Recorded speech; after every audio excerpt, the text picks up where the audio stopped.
When I do my base makeup, my goal is to be as glowy as possible. I don't use primer. This is my primer. And honestly, I get the most compliments on my skin when I'm wearing this. Only downside about this is that it's ever so slightly drying, so I always avoid my under eye and my eyelids, but it pretty much goes everywhere else. I don't use foundation, just concealer. When I put makeup all over my face, it looks worse. I end up creasing, getting patchy, and minimal. I only put the concealer over my dark spots and my redness. This is a placement. I never put concealer on my under eyes because I don't know how y'all don't get it to crease. It looks so bad. It looks so it looks awful on me. To blend, this is so important. I use a damp sponge, not a brush. I pat it on the back of my hand first because if it's too wet, it'll mix with your concealer and it'll look really bad. Like a sponge gives you the most flawless natural finish, and that's what I love. And if you're heavy on skincare like me, then you would want your natural skin to show through. All my base products are liquid, so I like to mattify as little as possible. So I use a brush to blend out initially, and I love that this brush has a little brush at the end so I could use for my nose. I use a sponge and blend out that outside because if you blend directly in the middle, you might take away too much of the product. My blush placement is for round face girlies. I don't blend it past my eyes so that tension stays in the center of my face. Same brush, and I just blend it in place because I don't want a huge area covered in blush.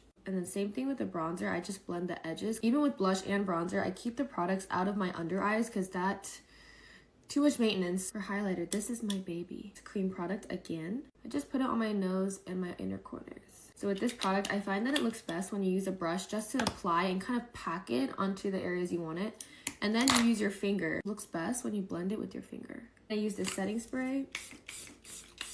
I like this one especially because the mist is so fine. It gives you an even glowier finish. This step is very specific to me, but once I use setting spray, my eyelids start getting really dry, so I just put Aquaphor, and it's more glow. So sometimes I think I have glow blindness and I go outside, I'm just shiny. So I will use powder, but just in very specific areas. I use a puff to take the powder and then wipe it on my hand first. We don't want too much. And I only set my nose a little bit above my eyebrow.